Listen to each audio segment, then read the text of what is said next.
along with discrete or confluent B lines. As the disease progresses, you might start getting some confluence of B lines.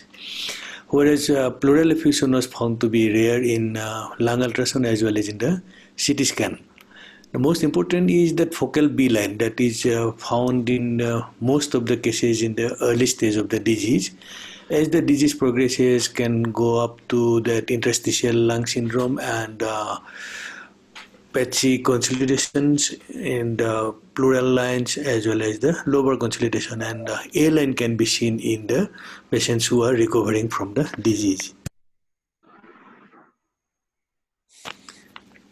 To help classify COVID-19 cases, it is suggested that scoring of the disease is done from 0 to 3 scale.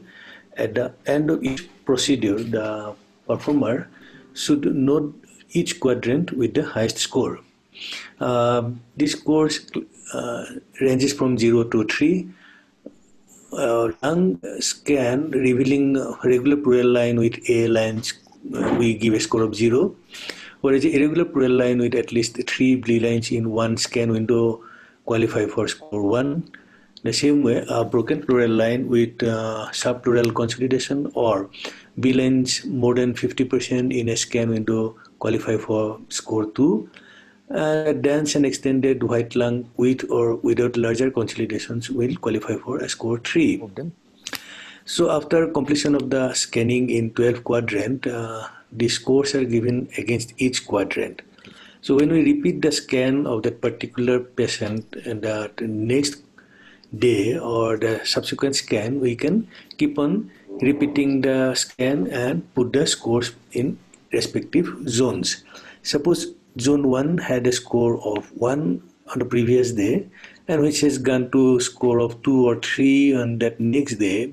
That means this lung condition of that particular patient is deteriorating.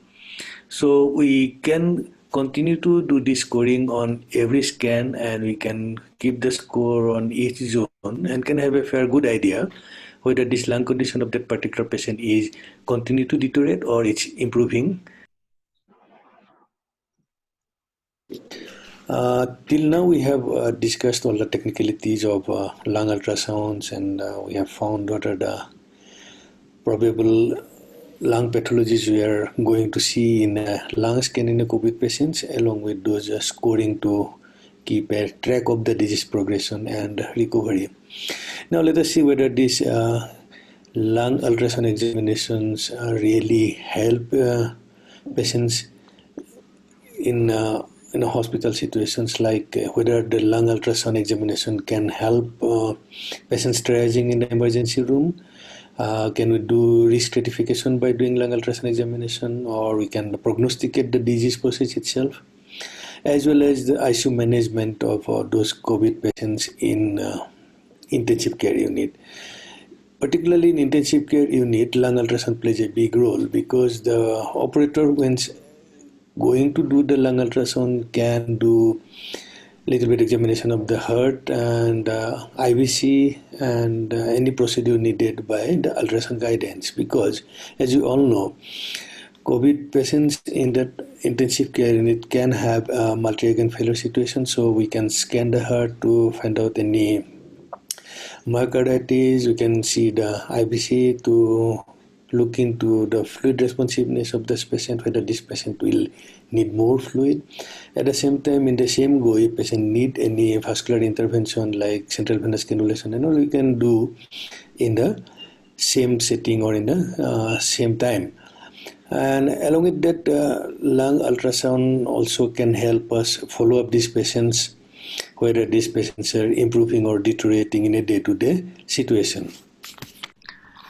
Here is one nice proposal by Dr. Mike Stone of Butterfly Group. Though not widely validated, its recommendation of risk stratification for COVID patients sounds practical. If patients arrive with a typical history of COVID-19 after initial assessment with risk factor evaluation and vital signs in SpO2, we can do point of care lung ultrasound in those patients, and we can actually classify them. If the patient is not on supplemental oxygen and on lung scan we get A profile, this patient can be asked to remain at home quarantine and can ask for a COVID testing to confirm the status. If patient is not on oxygen but on scan, we get B lines. In those category of patients, we need to be a little more vigilant because patient already has got B line. That means the inflammation of the pleura is there. So these patients can remain at quarantine with tests to confirm their COVID state, and we need to be a little more vigilant for them. Another group of patients who are already on oxygen supplementation and on scan we get B lines. These patients definitely need admission. We need to test their COVID status and we need to do regular lung ultrasound probably once in a day or more frequently to see any further deterioration because patients are already on oxygen and has got increased work of breathing. And lastly, this group of patients who are on oxygen and on the scan, we get the C profile. These patients probably need admission and preferably ICU admission. And those consolidation, if they are more consolidated area, then probably they need intubation and recruitment of lung. What is the risk-benefit ratio of a particular investigation, like lung ultrasound need to be measured in each patient? Like if the risk is more than the benefit, then probably you are not going to perform the lung ultrasound in that particular patient. But if your benefit overweight the risk and it changes the management of that particular patient, that's the patients where we probably are going to perform the lung ultrasound. We all are aware about the serious implications of risk from the infection and over-triaging during the triage patients in that emergency. So those are the risks involved in that lung ultrasound patients. But at the same time, we need to realize that there are numerous benefits of that lung ultrasound, like it is very much portable, it can be reproduced at any time you want to do, and it's non-radiating. And we have found with multiple studies that the lung ultrasound gives equal sensitivity to find lung pathology as CT thorax. But while doing CT thorax, we need to involve more manpower and patient need to get transferred from the ICU in a critical situation to the CT room. And those things can be obliterated by performing a lung ultrasound in a seriously ill COVID patients.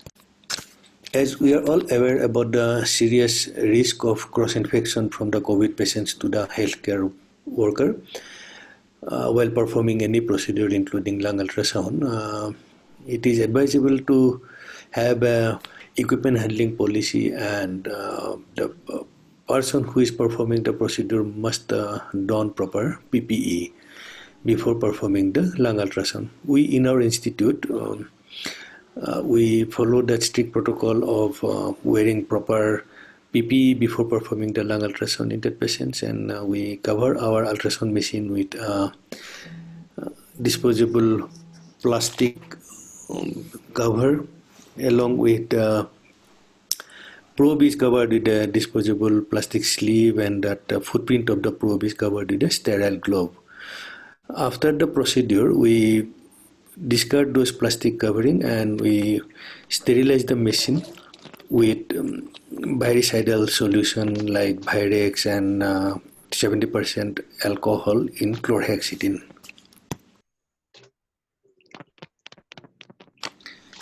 To conclude my talk, I would like to revisit on few points on lung ultrasound on a COVID patients, like the selection of the probe, either linear or curvilinear probe, depending upon the area you are going to scan. If you are going to scan the pleura, then better to use a linear probe, high frequency linear probe, and we are going to scan deeper structure into the lung, then we can probably use low frequency curvilinear probe.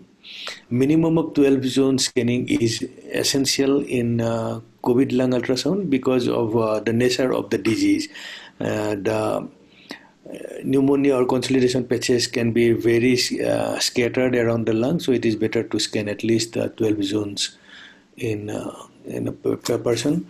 Then most important finding in COVID-19 patient on lung ultrasound is multifocal B line arising from the pleura and subpleural consolidations. And as we are all aware about that, pleural effusion usually is very uncommon in viral pneumonias including COVID.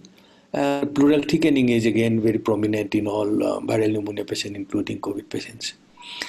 The last be aware of the serious risk of infection transmission from the patient to the healthcare workers, so we should maintain a strict asepsis and proper donning on PPE each time we are going to do lung ultrasound into that patient. Thank you all for your participation in this webinar, and I wish each of you best of health. Stay safe. Thank you very much. Amit. Yeah. Amit, over to you. Yes. Thank you very much.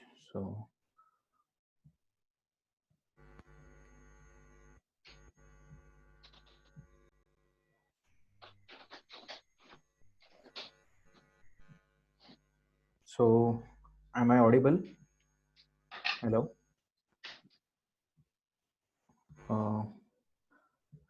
Hello, you are audible. Please go ahead. I'm audible. Okay.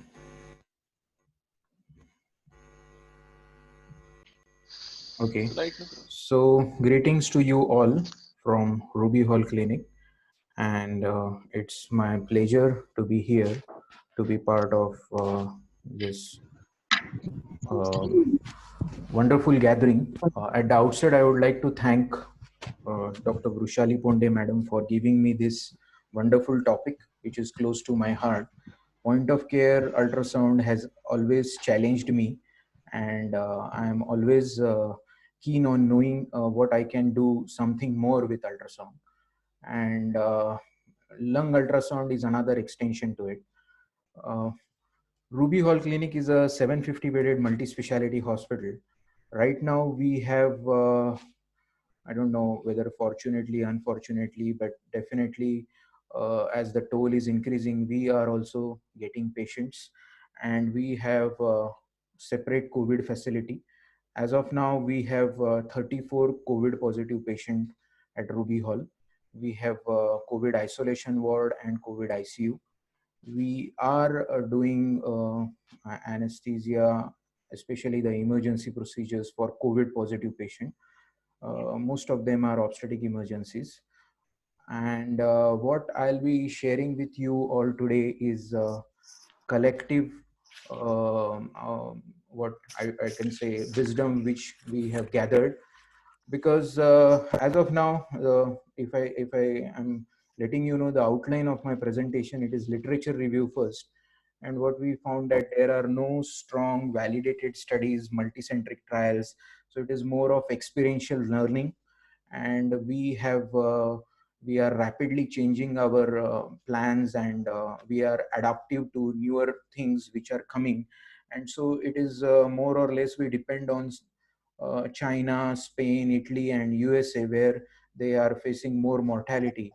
So it is more of that sort of experiential learning, and I'll be sharing what we are having, some contribution from our institute and what we are learning, and as we are experimenting with these patients, because nothing is hard and fast. I'm aware that some of you may be doing more critically ill patients than our institute, and it is a very good interactive session, so we'll be learning from all of you. I'll be discussing on advantages, limitations of ultrasound. I'll be discussing on staging, pattern, how to identify pattern with COVID lung.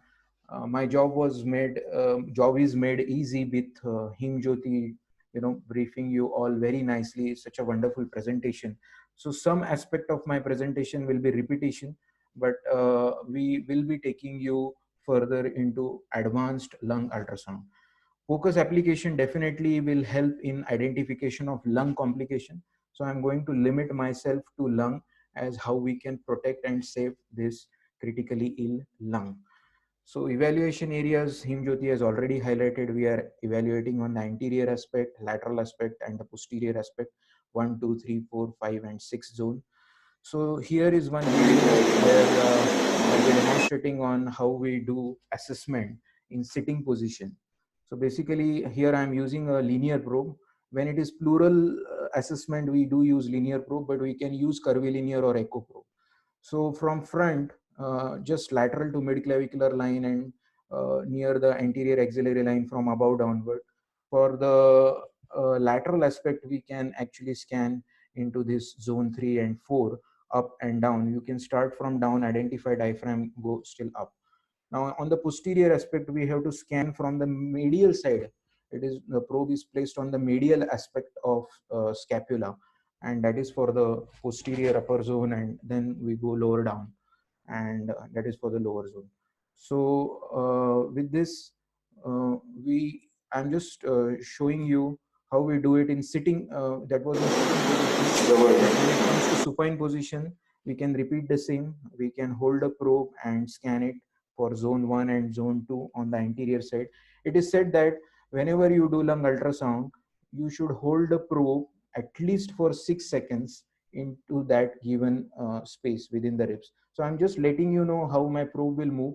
If you identify a lesion, you have to spend time in that area and identify and try and collect more information. Similarly, in the infra-axillary area, you can scan up and down and identify.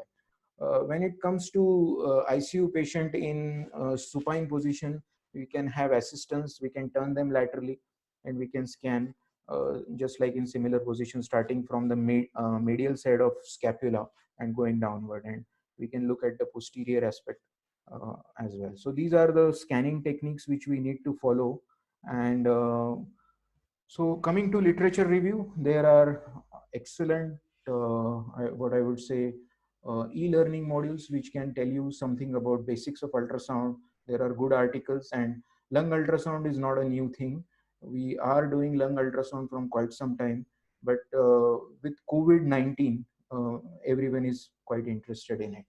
So literature review wise, if you look, what, as I was seeing some questions and people were discussing about the utility of HRCT.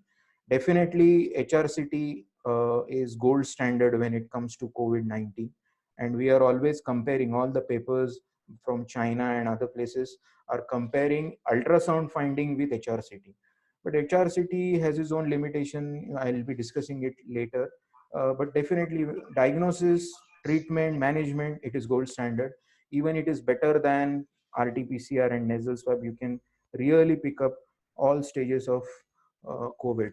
COVID outbreak, there were questions like, should we use stethoscope with PPE donned in? How can I use stethoscope? So nowadays, when we are in ICU or in OT or in emergency room, we are already with level 3 PPE, and it is very good idea to use ultrasound. We can cover ultrasound with cling drape or or a camera cover, and we can use it more often like a stethoscope. And of course, I was discussing HRCT is gold standard. This article already from Lancet was discussed at length by Himjyoti, so I'm not going into details, but this article definitely highlights that HRCT is producing the ultrasound scan is also equally good. But word of caution, there is one professor, Professor Jaja Ruby from France, a famous intensivist. He said at least we need 25 supervised lung ultrasound for any given person, so that they can be at par with experts. So we need little bit of training, and what I am dealing today is advanced lung ultrasound. Now, what is the use of lung ultrasound when we are comparing with X-ray? Basically, we are diagnosing pneumonia, but when it comes to early COVID lung lesion, where we have pleural thickening, I'll be showing it to you, ultrasound is better. It has a little upper edge. When X-ray sometimes appears perfectly normal, so we can pick up early COVID lesions. So suppose we have a patient coming to OT and he has some suspicious history, and the X-ray chest is just perfectly normal, and HRCT is just not available. Then with lung ultrasound, we can definitely scan upper zone and at bases. And if we find thickened pleura with some sort of V lines, we can actually pick up early COVID lesion. The lesions are quite characteristics.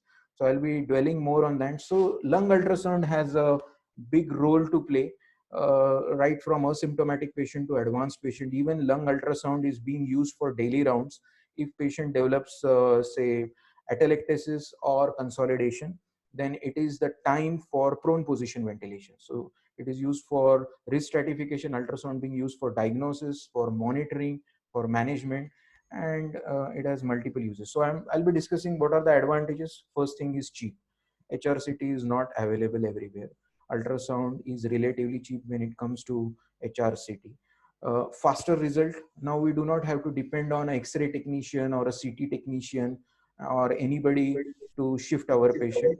Portable ultrasound, ultrasound portable, we can move to ER to OT, and it is easily, reproducibility is also, it is easy to reproduce. If you have some suspicion, you can always involve some expert in this area and you can reproduce it. Easy disinfection, yes, I am putting this point.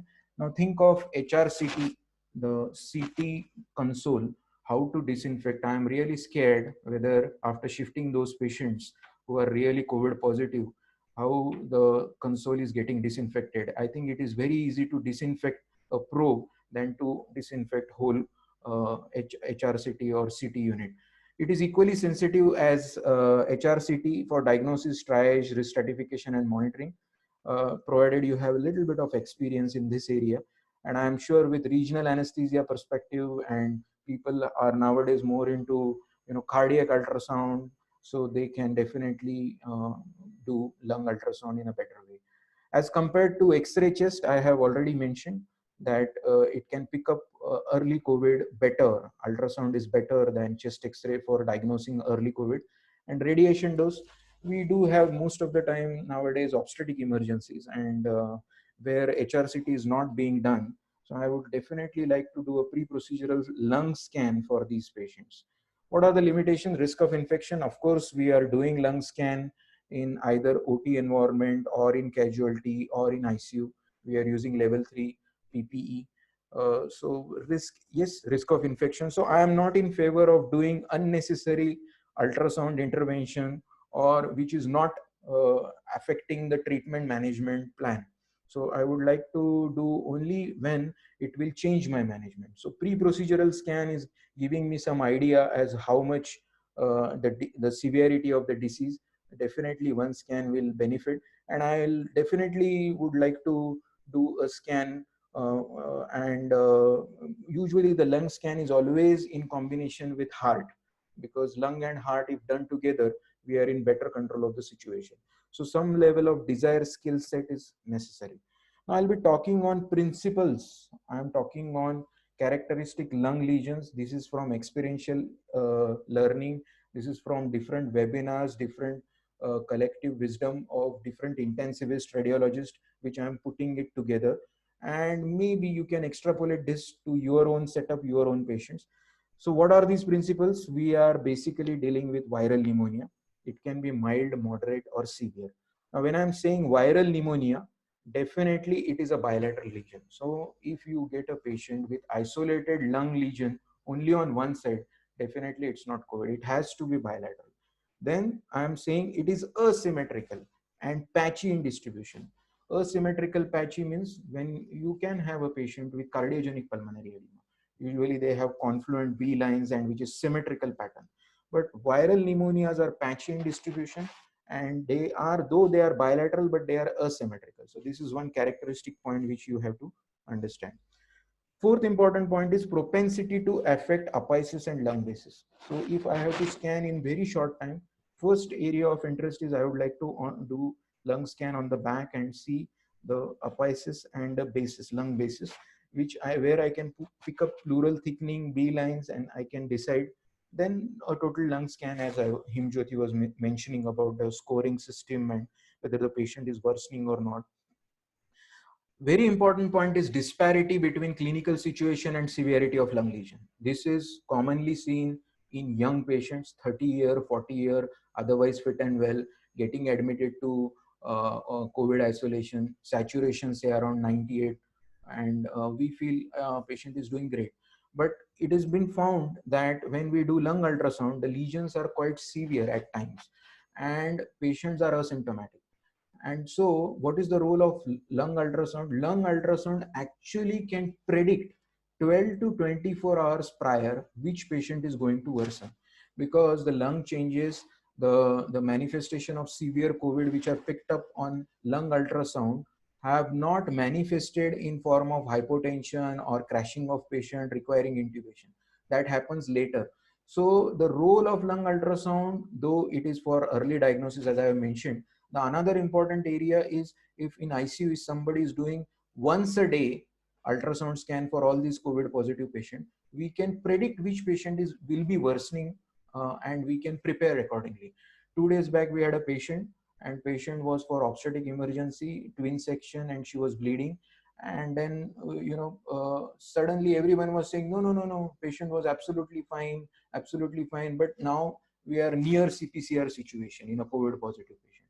So I think lung ultrasound can predict more or less. This is from the experiential learning, that 12 to 24 hours prior, that changes have aggravated. And similarly, the sixth advantage is better responders to prone position. This is one thing which people have found, that these patients, this group of patients with COVID-19 do better with prone position. So any evidence of atelectasis or consolidation, these are ICU guidelines and intensive care guidelines which have mentioned that if we identify any of these lesions on lung ultrasound, then it is an indication to do prone position ventilation.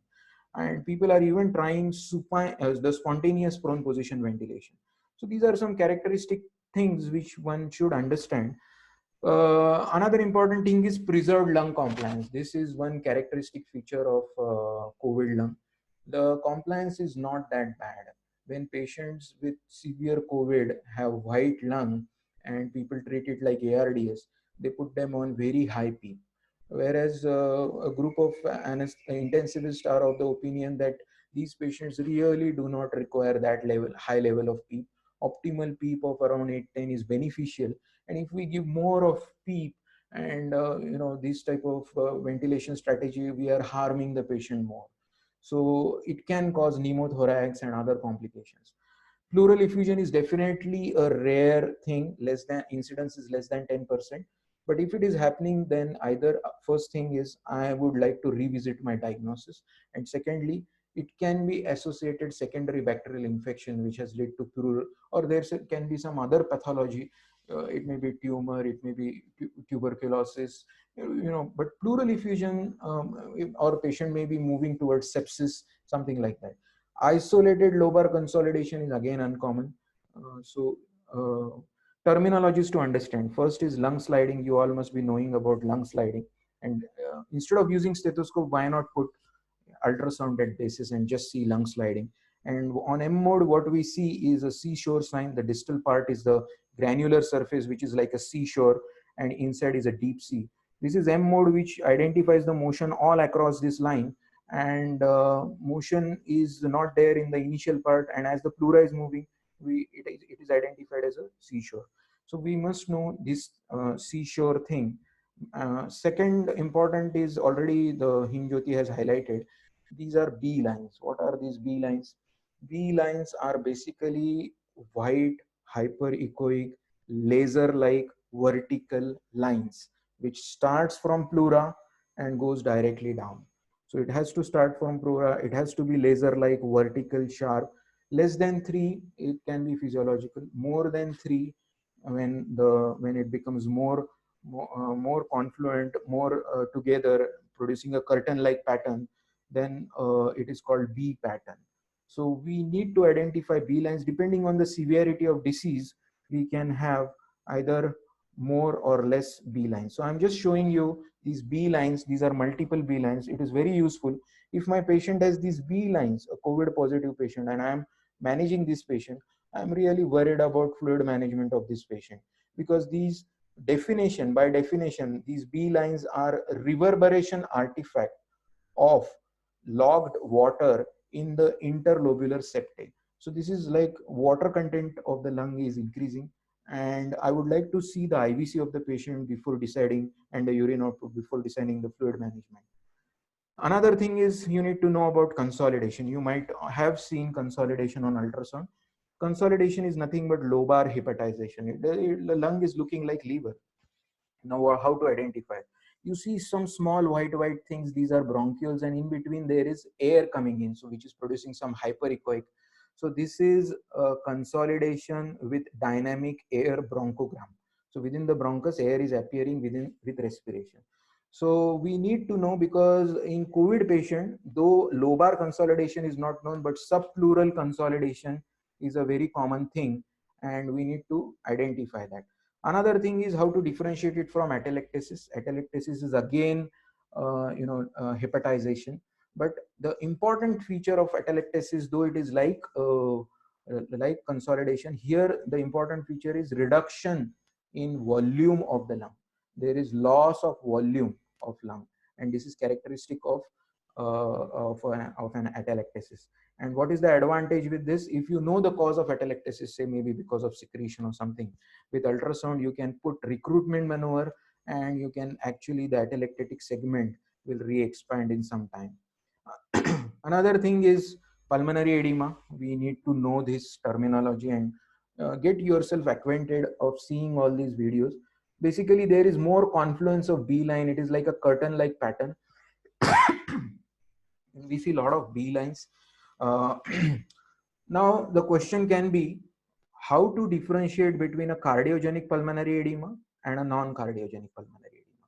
Now COVID is definitely non-cardiogenic pulmonary edema. So in cardiogenic pulmonary edema, what we see is the pleural line is quite sharp.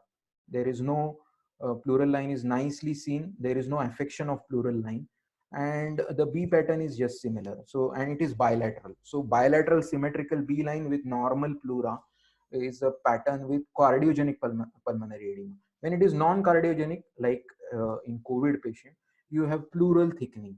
You have pleural thickening, irregularities of pleura along with B lines. So you can sometimes, unfortunately, we may have mixed picture, and again, it is a difficult thing to treat these patients. Himjyoti has already mentioned about waterlogging, the air content of the lung going down and how water is increasing. This is quite all right, but when it comes to COVID, I would like to add something is we need to understand pattern. Pattern recognition is important. It is not only addition of water, but as I have already mentioned that there are subpleural consolidations, then patchy action, asymmetrical B lines. So already he has mentioned about how to score 0, 1, 2, 3 in all these 6 area, maximum score of 18. So if we start monitoring and scoring and noting it down, we can actually pick up patients who are going downhill or those who are improving. So I'm now coming to actual characteristic pattern. Basically, we are dealing with pneumonia. Pneumonia diagnosis with ultrasound, it has a sensitivity of 93%, 93.4%, and a specificity of 97.7.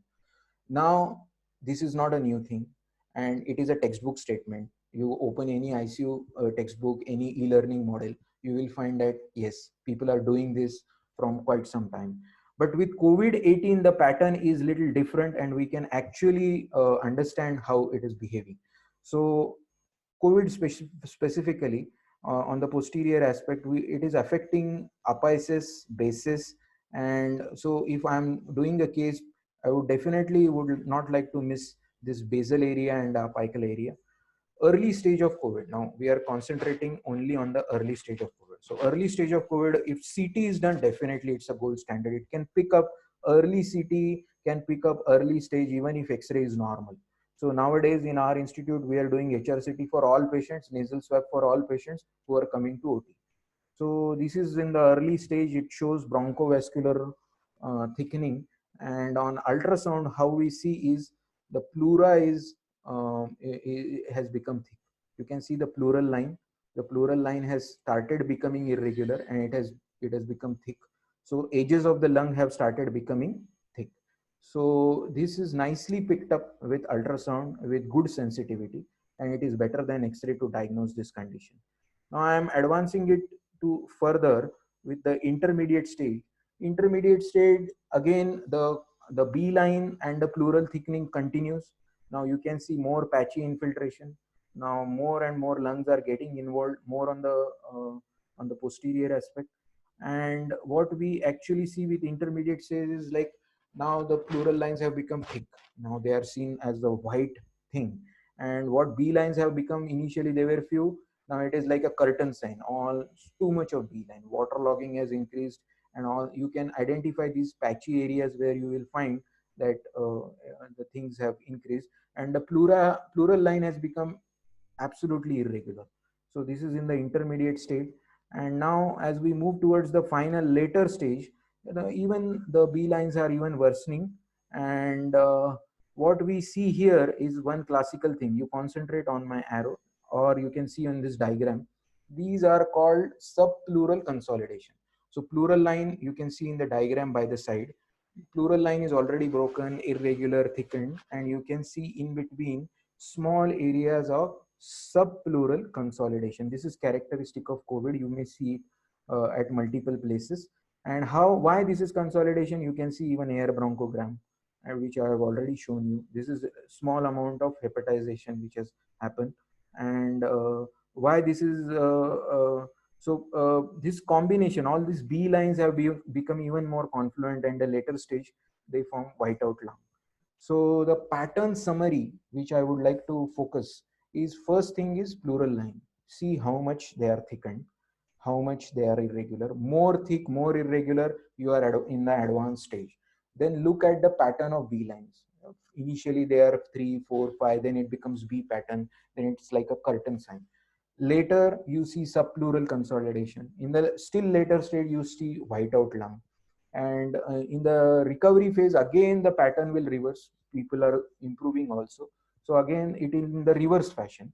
And then you will see A lines, then the pattern B line confluence will go off, and then you have less number of B lines. So yes, now I'm coming to complications. So complications in COVID lung, one can happen, which is pneumothorax, which we can prevent. We have to be extremely careful when we are putting central line, we are giving any block to these patients. When we are ventilating these patients in ICU, we should not put high amount of PEEP, and it is more or less iatrogenic complication which we have to avoid, otherwise lungs will not do well. Pulmonary embolism, most of these patients are bedridden. If they land up with ICU stay and ventilation, they are even bedridden. If at all they are coming to OT, again there is a problem. And I am telling you, all these patients can anytime land up with OT. Our hospital management has decided that we will not do any positive COVID patient, but suddenly we had an obstetric emergency, patient was bleeding, collapse, taken to OT. So you be prepared for all types of surgeries where you will be called in or you will be intervened in some stage, and be ready to anticipate these complications. Phrenic nerve palsy, we do not wish to have phrenic nerve palsy, because again the lung will saturation will still go further. Hemodynamic shock prevention, as I was briefing you about the incidence of LSC, the obstetric emergency. Because of the alertness of our COVID team, they have resuscitated the patient very well using point of care ultrasound, looking at IVC, excellent fluid management, excellent resuscitation. And that is why we could avoid intubation in that patient. So if we do intubate a patient, there are chances of complications. So best thing is to avoid intubation. And what POCUS is doing, POCUS is providing you all the adequate data, whether it is how the lungs are behaving, how the heart is behaving, and we look at different hemodynamic parameters with use of point of care ultrasound. And even for vascular access, we are doing a very precise and accurate job. And even peripheral lines in hands swollen, we can actually do ultrasound assisted venous cannulation. I'm also talking about complications because of upper airway. Nowadays, you must have heard about FONA, front of neck airway access, and any mess with upper airway can lead to aspiration of blood and complication related to lung. Lower airway complication, this can be because of gastric aspiration. Many patients are coming with obstetric emergencies, or pediatric patients coming for. We had a COVID positive patient, coming with some CLW. Now we have to do it. The child was having a palatal severe injury, bleeding and things. So what I mean to say is, uh, do not anticipate that it cannot happen. It can happen because it is happening at different places, and be ready for that. So asking for that history, most of the time proper relatives are not available with the patient because of this lockdown and quarantine. Some close relatives are not with the patient. So we have to be independent. It is good idea to do our own gastric ultrasound and decide whether we can go ahead or not. And pleural effusion is definitely rare, but be prepared for other associated complications, and patient can be in septic shock. Pneumothorax, I'm just letting you know the pattern where we put in sitting position and supine position over the anterior aspect of chest. Pneumothorax was all the time conventionally diagnosed with use of chest X-ray. I am not against it, But definitely with you cannot shift each and every patient all the time immediately for X-ray. You can guide which patient can require X-ray, looking at clinical parameters. Ultrasound is not the only answer, but looking at all the clinical parameters, applying your judgment. Addition of ultrasound will definitely help you in taking proper judgment. So classical signs with pneumothorax on ultrasound is absent B lines, absent lung pulse. These are transmitted cardiac pulsations. Then presence of barcode sign on M mode and presence of lung point. So what we see on pneumothorax is, because there is no movement of pleura, so motion mode is not picking up. So it is appearing like a stratosphere sign or a barcode sign. And what we also identify here is called as a lung point. Lung point is the point where you can have a normal pleura, see the movement, normal sliding sign. It is coming only halfway, it is not going further. So this area is pneumothorax. If we identify this type of lung point, then it is a sure diagnosis of pneumothorax. So after pneumothorax, I am taking you to another area, which is people are finding it, lung ultrasound can help us, is pulmonary embolism. So what happens with pulmonary embolism is these are subpleural consolidations. Subpleural consolidations, usually circular or triangular in nature, and there can be some amount of pleural effusion. So this is usually seen as 3-4 areas of pulmonary embolism, patches of pulmonary embolism, and it can help you in diagnosis. So I'm coming to there are only few slides now. So when it is pulmonary embolism, we must scan the femoral vein. We can see a large thrombus, the femoral artery pulsating. So, and with pulmonary embolism, the lung scan is just not enough. We have to start with echo, at least apical 4-chamber, or at least a subcostal view, which can help and lead us to diagnosis. So last important thing is assessment of diaphragm. Diaphragm assessment is very crucial, because it can tell us what is the strength, and it can help us whether this patient can be weaned off, whether this patient can be extubated, looking at the strength of diaphragm. So you can put it either in mid or posterior axillary line. Here I am using a curvilinear probe, and the orientation marker is directed cephalad. You can see cupula of diaphragm. You can put it on the anterior aspect as well, and you can assess the diaphragm. So this diaphragm assessment, what we see is movement of diaphragm. So here is the lever, and in front is the lung.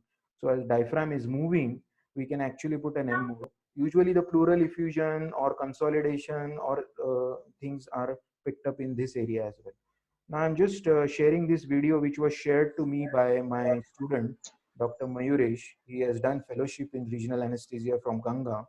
So he shared this good video, which was a good collection. So in this, there was M mode placed on the diaphragm, and what you can see is one straight line. The straight line is actually expiration, and this is inspiration. So it can actually provide a lot of information. Inspiration tells us as what is the strength of inspiration in a normal quiet breathing.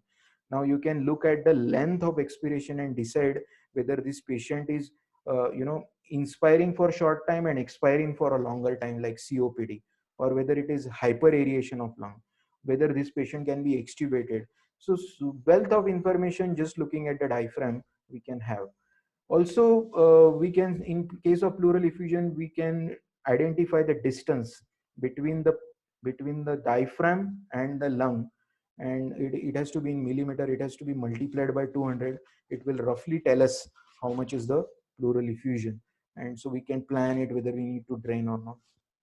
Hemorrhagic shock prevention, which we had emergency. Most of the time we require central line insertion. I do not want to put another radiological investigation. I do swirl sign checking. This is for the confirmation of tip of central line.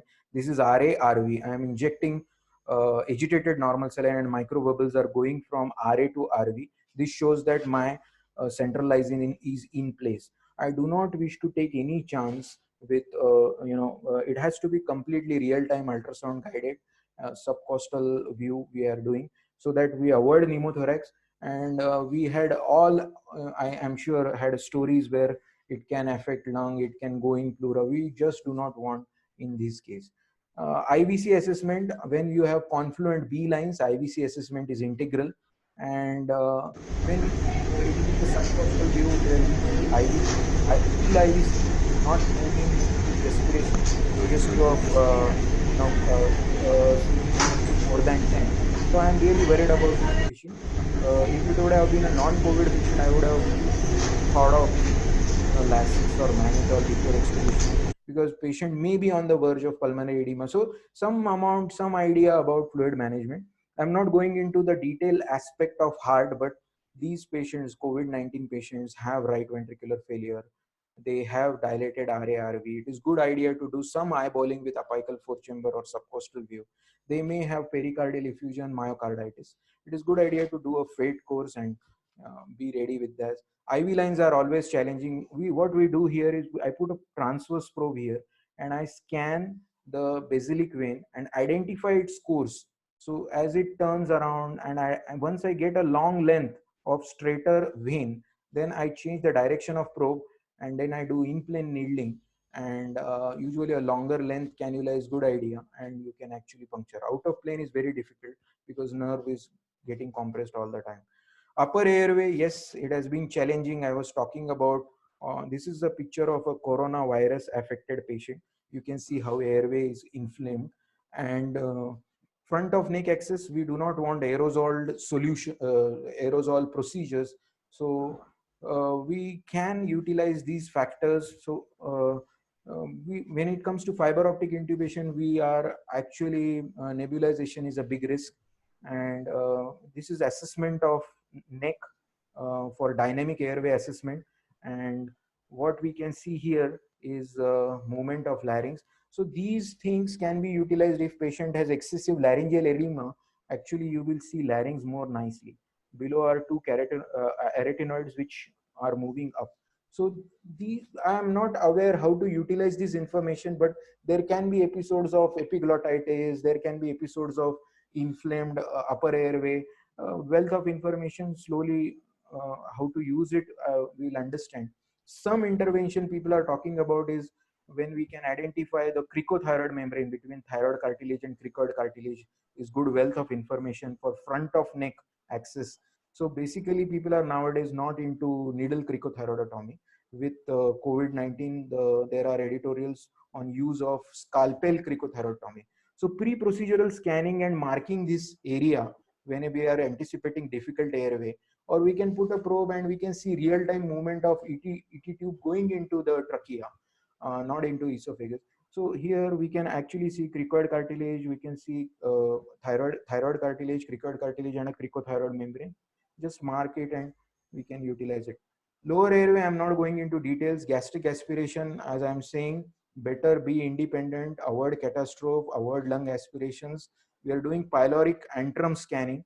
Basically, any amount of fluid, say more than 1.5 ml per kg between liver or pancreas, is risk of aspiration, or any solid content is also risk of aspiration.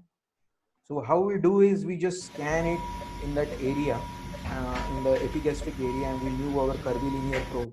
And what we see, I'm just showing you one picture. So as I'm moving and scanning, so this is the what I close-up am view seeing of here the is a pyloric antrum, and there is solid content as well as liquid content. And I think it is a very critical situation. I'm not going to highlight more on the cleaning aspect, but we have to take all PPE precaution and cleaning measures. In summary, the lung ultrasound has n number of advantage. Possibilities are infinite. How to utilize in your own setup and how to move about it is a question which you have to solve for yourself. But yes, it has easy reproducibility. It is sensitive. Basically, it is useful in predicting complication or in early diagnosis. And more you do in association with cardiac ultrasound, you are in a better position to handle this patient.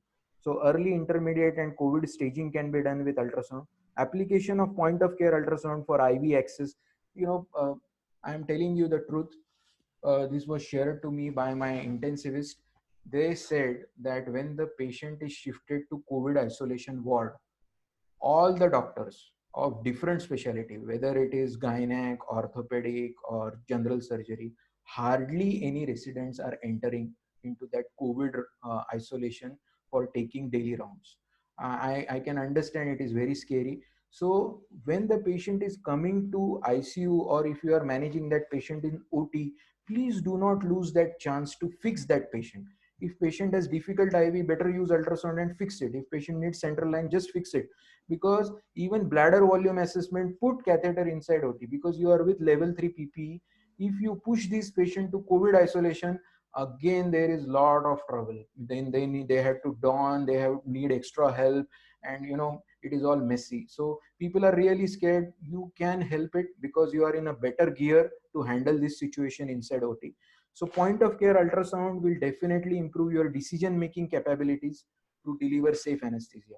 I'm telling you, I was inserting one RT for a COVID patient, suspected COVID patient, and I was into that oral cavity for almost half an hour with level 3 PP. Patient had CA esophagus. But I'm telling you, if I am struggling in OT with a lot of experience, think of a situation how ICU staff and only single RMO and COVID duty, they are struggling.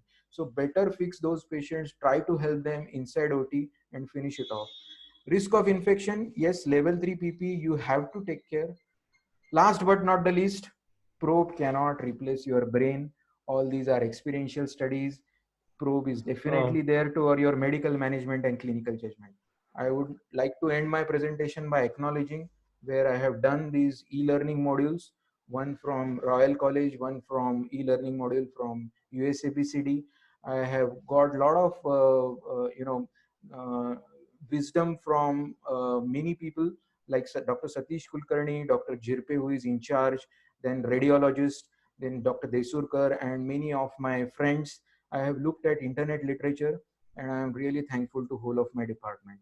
This is one last video. This was a patient in the morning, and she got discharged. She was the 35th patient, and this was the march for her conducted by our team. We were very happy that patient is now negative and she's going home.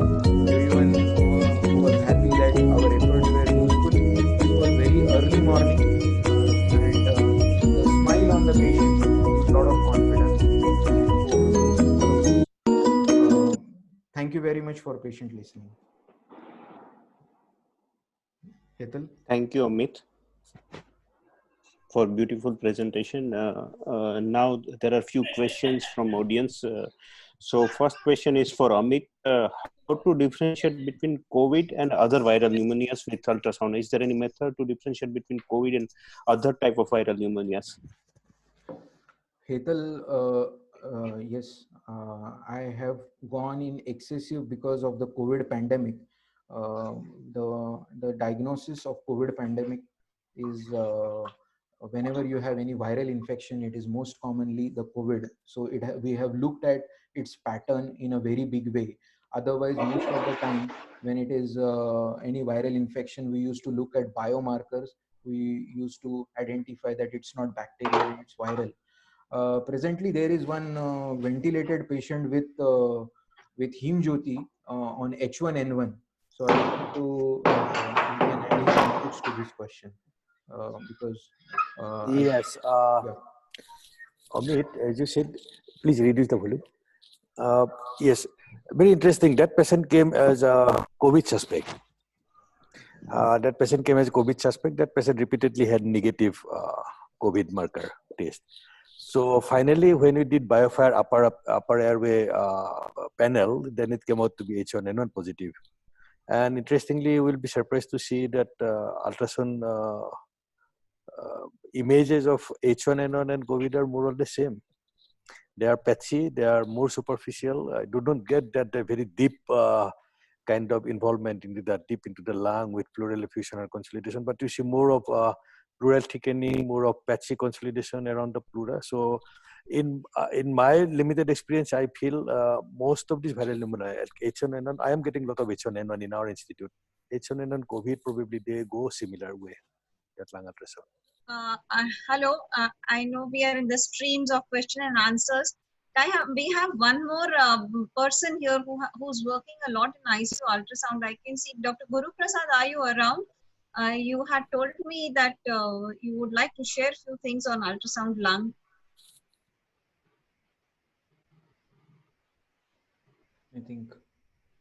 I think he's not hearing me. We'll continue. So, Himjyoti, we were discussing as you have also mentioned the use of which probe. So Yes. See, basically the problem of making 2-3 probe infected in a COVID or H1N1 patient, because we have emphasis on that. If you are going to see the pleura, you probably use a linear probe, and when you go deep into that, you take a curvilinear probe. But in that process, you probably make 2 probe unsterile or infected.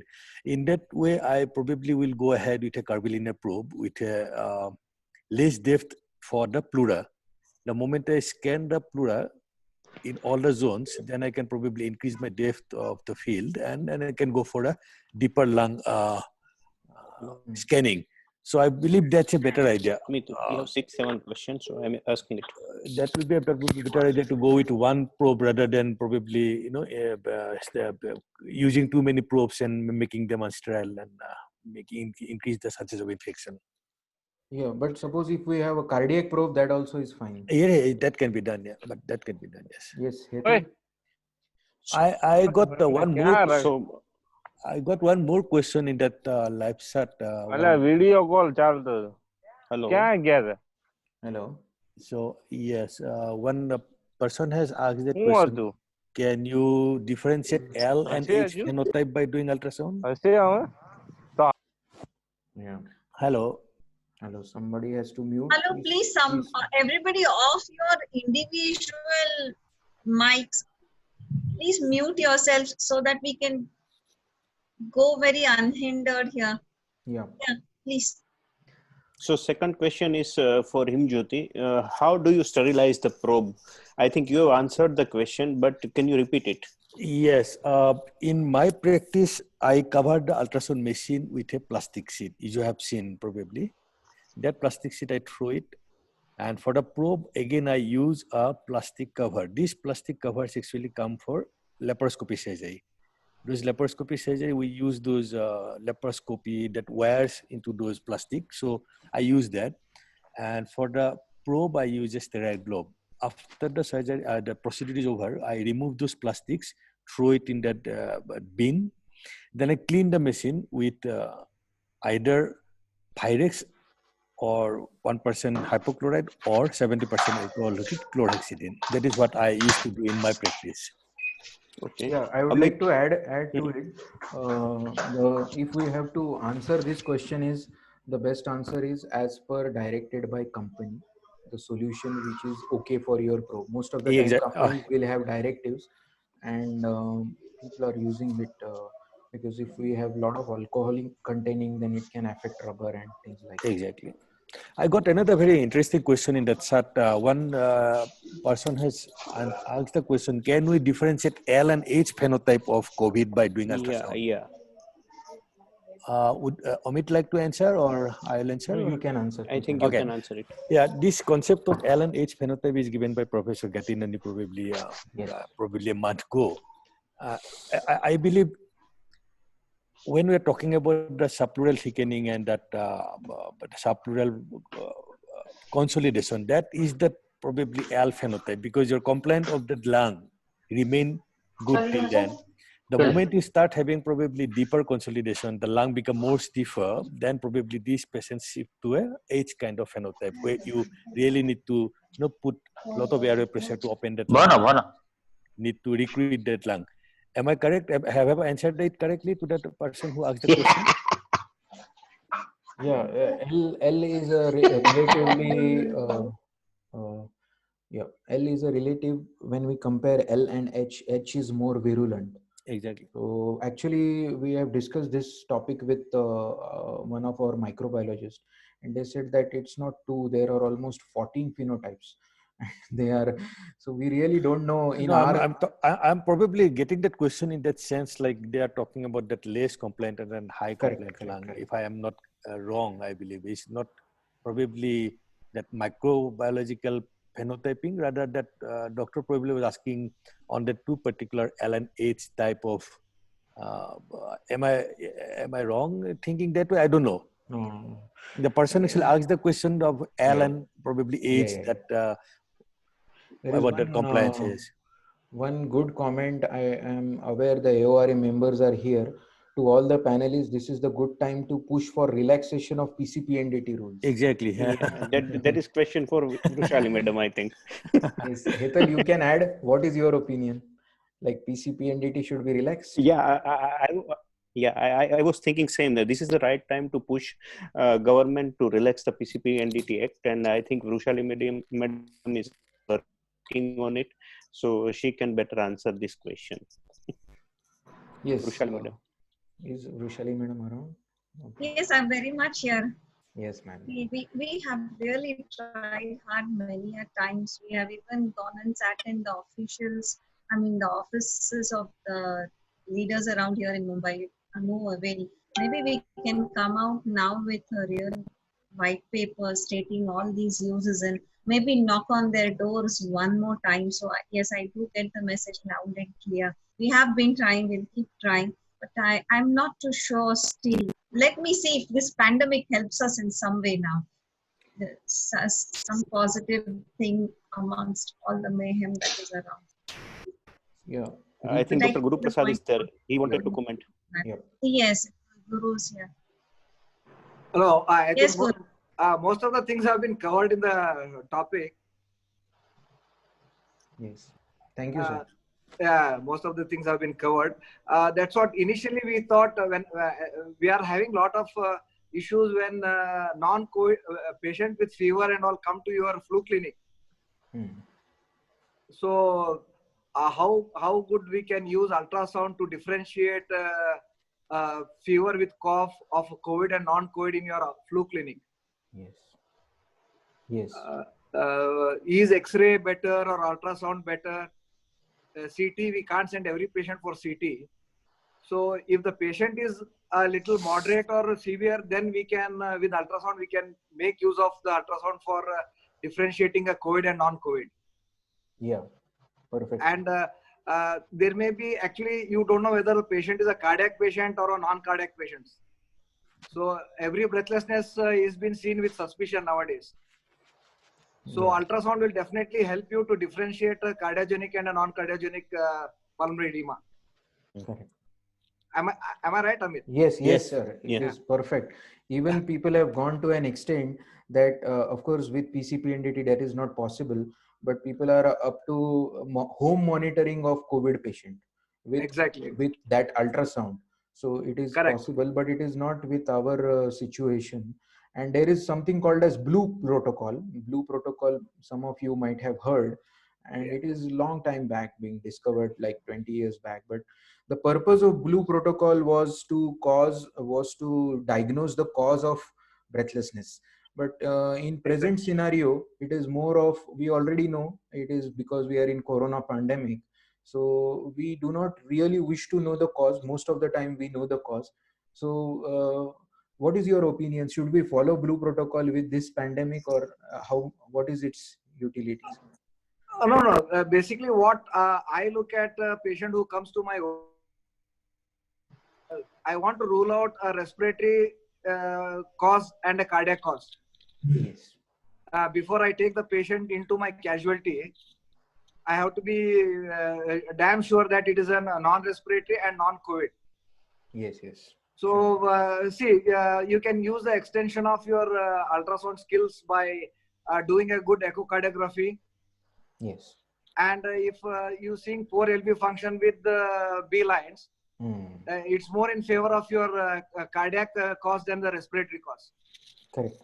That's what I have highlighted in the slide. Also, we look at the pleural line. Most of pleural the line, yes. With COVID, they also have irregular pleural line. Pleural thickening. Exactly. More of another question. This comes before we go out from this particular point. See, this quite coincides with Dr. Ritesh Roy's question. He asks what would be the utility of lung ultrasound in asymptomatic patients posted for surgery. Now, we may not be in a flu Yeah, clinic. there are, We may be just in a pre-op, or somebody has come for surgery to us. So, Yes, I think I have touched upon this question in my presentation. there are Most of the time, if HRCT is not done, then we have to take a clinical judgment. We have to elicit good history and do clinical examination.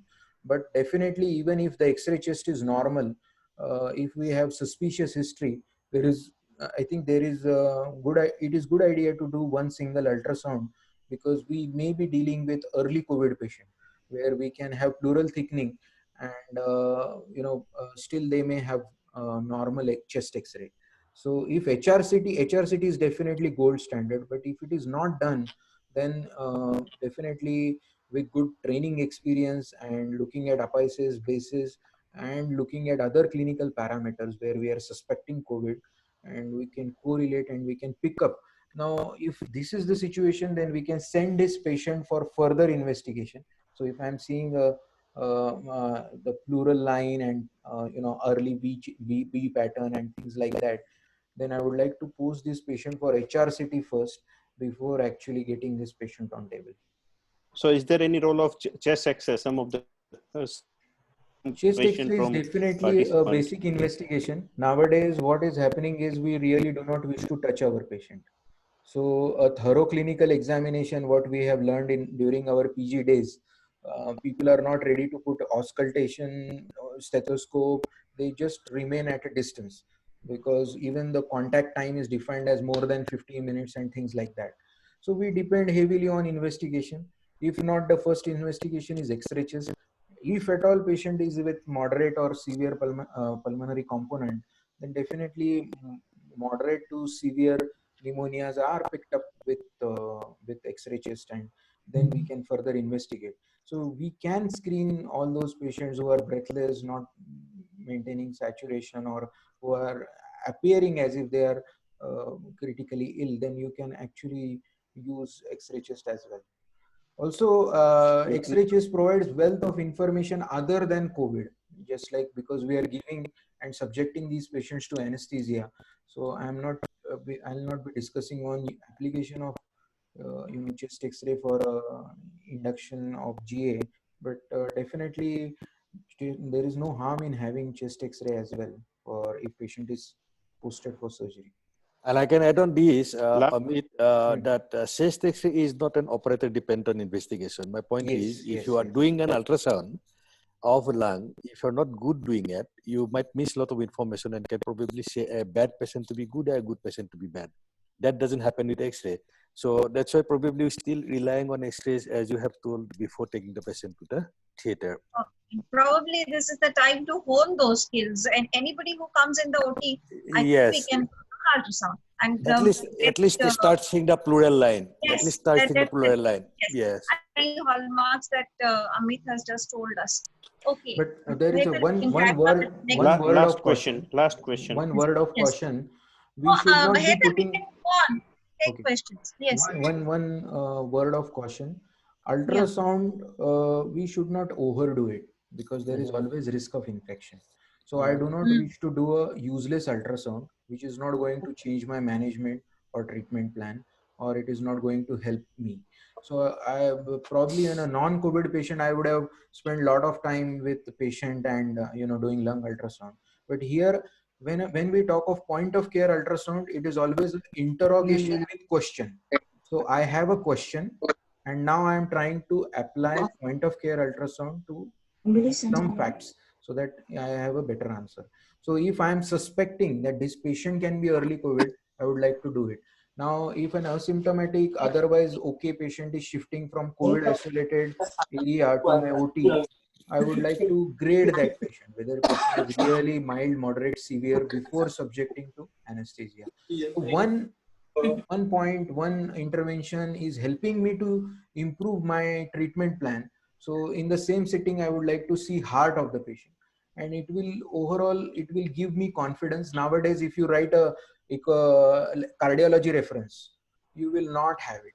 frankly speaking, because cardiologist is under lockdown. They are some at other place, and better you depend on your own self. You develop these skills. Sometimes chest X-ray technicians, films, they are not available. Short supply. So these are the skills which, though not validated, but yes, there is people are using it so as to find some answer to their regular clinical problems. Amit, Yes. Sure.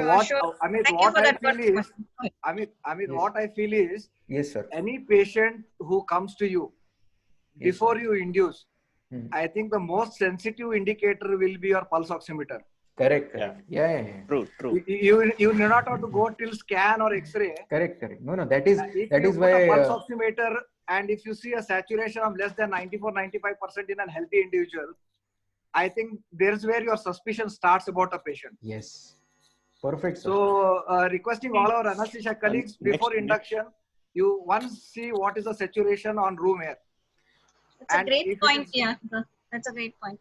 And even to an extent, I would say that even I'm telling my residents, all PACs you please put pulse ox and Yes, true. put it on paper that what was the saturation on room air as you are doing PAC. Always wear all proper N95 masks. Do not see directly patients in casualty without having proper protection devices. And we have to be careful. We have to not only support our own selves, but we have to take care of our team as well. more And, important. yeah, it is more important. Next All question right. is, So we come to next. Yes. Yes, Ethan. I think now does it help in deciding timing of winning? Pardon? Yes. Does it help in deciding timing of winning? Ultrasound. I mean. Amit or Das may answer that. Yeah. So basically, you can also add. My perspective is, see, ultrasound is one adjunct to the whole recipe. We have to look at different clinical parameters. When it comes to ARDS or severe COVID, it is always people would like to depend on ABGs more than other parameters. So day-to-day changes, we look at that. But definitely, as I have shown you the diaphragmatic assessment and how much is the strength of diaphragm, it can give you you can also look at the respiratory pattern, whether patient has pre-existing COPD or what is happening to the lung, and all these taking into account the other clinical parameters where we have weaning protocol and we look at ratios, which you all may be aware. So FiO2 and PaCO2, ABG values, and daily rounds monitoring. So more or less it is a team decision, and we look at so ultrasound cannot replace for all these clinical parameters, judgment, and other investigation, but it can be an additional thing which may probably give you confidence. Sometimes we are in the gray zone whether we can do it or not do it. No, we cannot do it. So little additional information looking at diaphragm, maybe if I'm following that patient very well, I know that patient is really doing well, then I can take an additional effort to achieve success in that area. You must have seen that when anesthetists intubate any patient inside OT, they are always in favor of extubation at whenever there is an opportunity. But when you shift this patient to ICU, you find that these patients are stuck and they are not putting additional effort to. They will have very stringent and strict criteria. So if you are really following this patient nicely and you are using ultrasound, you are monitoring them, you are putting other parameters, doing ABGs, probably you can take a decision. All right. So could we go to the next question now? I think Ekta Rai is asking a question. Can ultrasound differentiate between COVID and other viral pneumonias? I This guess we have your covered. presentation has already We have done that. covered. So Hetal, till where have we come in our question answers? So Which one have you? there is a question from Sailesh Mudgaonkar sir. Does the Ruby Hospital accept your USG interpretation to shift the recovered positive patient from ICU to isolation ward? Any medical legal implication in case the patient deteriorates? So I would like to answer this question. Now, believe me, when I am using point of care ultrasound, this question is always asked to me, because I am neither competing with radiologists nor I am competing with cardiologists. So I am not a replacement for them. I am using this intervention to help my clinical acumen and judgment. So it is for me. But if I have to report something with ultrasound, I am not the authority to do that. I may say that in my limited echo study or limited lung scanning, these are the features. You have to correlate clinically and take decisions. So medico legally, court of law, even as I have shown you the swirl sign, I am always putting it on paper as limited echo study suggestive of central line So tipping RA. so पहले So सब हो गए. I'm not competing with cardiologist. I'm not supposed to held responsible for my reporting as that of cardiologist. So we should not be worried, because people, otherwise radiologists, cardiologists, do not cooperate because they think that we are competing with them. But this is for betterment of clinical care. So all these judgment, it is helping me to decide about my patient. As far as reporting, you can call the concerned person. They can put their reports. So intraoperatively also, we call most of the time radiologists to decide something. A few days back, somebody asked me, they were doing some torsion testes, and they asked me, could you please report it? So I was putting, Doppler, and I'm giving my opinion, but I told him this is for clinical management. If you really want it on paper, please involve radiologist. And anyways, it is better to have a second opinion, because we do not deal with these areas. So I can just give you some idea, but when it comes to official reporting and PCPNDT and clause, you need all those people. I think I've answered your question. Yeah. There is a question from Dr. Dilip C. Parmar. COVID is not always present as respiratory component. Is it advisable to have HRCT in every suspected COVID? As our hospital policy, we are doing HRCT and nasal swab for all the patients who are posted to operation theatre. HRCT is a cumbersome investigation, and if at all the patient is getting shifted to operation theatre, we definitely do it, because we had 2 weeks back one patient where we have not done, and it has caused contamination, and then we have to screen almost 250 nurses, and that is patient RGCI में हर patient का Covid testing हो रहा है जो surgery के लिए आ रहा है. As of now, we have formed a protocol for all patients coming to OT. We are doing HRCT for all patients. Yes. In obstetric emergencies, it is not possible. So we do only nasal swab for all obstetric patients. So we call them 3 or 4 days prior if it is elective cesarean or something. So they undergo nasal swab, and then we take all precautions and shift them. So, and this is after ICMR guidelines also. Last week we had this guideline that we should investigate these patients, because now so many people are there inside OT. Better do it that way. Hetal. So anything, sir? You want to add? Hetal. Just to complete Dr. Amit's answer in the previous question regarding the use of ultrasound, what I think is, in fact, intensivists are much better in lung ultrasound than practicing sonologists, because we do day in and day out, but it is not that for an ultrasonographer or a radiologist. Yeah. Is it correct, Amit? But many times when it comes to pleural effusion calculation, we do take help of radiologists. They put their word, of course, but nowadays intensivists are doing it day in and day out. There is no problem with that. But when it comes to medico-legal aspect, honestly, you are the better person to tell. Should we be taking it as accountable thing to put it on paper? No, I practice in Karnataka. Okay, I don't have much issues about PCPNDT as far as use of ultrasound in my critical care unit. Yep. And it's to all the audiences who are here, are all your questions answered? Anybody wants to ask anything else? You can type your question even now. We have all the time to sit here and answer your questions. I think I do not see any additional messages. Can I safely assume that we can conclude the session? Very wonderful. Yeah. Thank you. Thank you very much. Thank you, Rushali. There is one message. There is no Amit and Hetal and Himjyoti, don't go from here. There is one more message I can see. Will we get the recorded videos? Well, thank you. I'm not too sure. Let me just see. We have recorded this, but I'm not too sure. And secondly, unless I get the permissions from the required speakers, I cannot promise anything to you because it's finally their work and their property.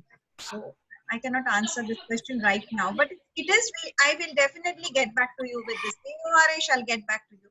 Sure. Thank you. Amit and Yeah. Himjyoti, Yes, it's really a very good presentation, and Thank you. Thank you very the much. real videos are really very, very fruitful because we are not seeing COVID patients. It's really a wonderful watch. And thank you very much Thank for you. both of you. It was Very much. very nice. Thank you very much. Thank you, ma'am, for giving this to all of us. Himjyoti and Amit, lots of applauses for you here. Really, thank you for being here. Hetal, thank you for coordinating everything. Thank you. Yes, and once again, Swati, thank you for all the effort. Thank you. Thanks to Thank Pushpali madam. Thank you very much. And let me remind you that we are going to meet every day till Tuesday. So please be here again tomorrow at 5 with the same enthusiasm that you showed today. So thank you and goodbye. Thank you very much. Thank you. Thank you. Swati, I request you to end the show and end recording, end the show. Yeah, I'll do that. And thank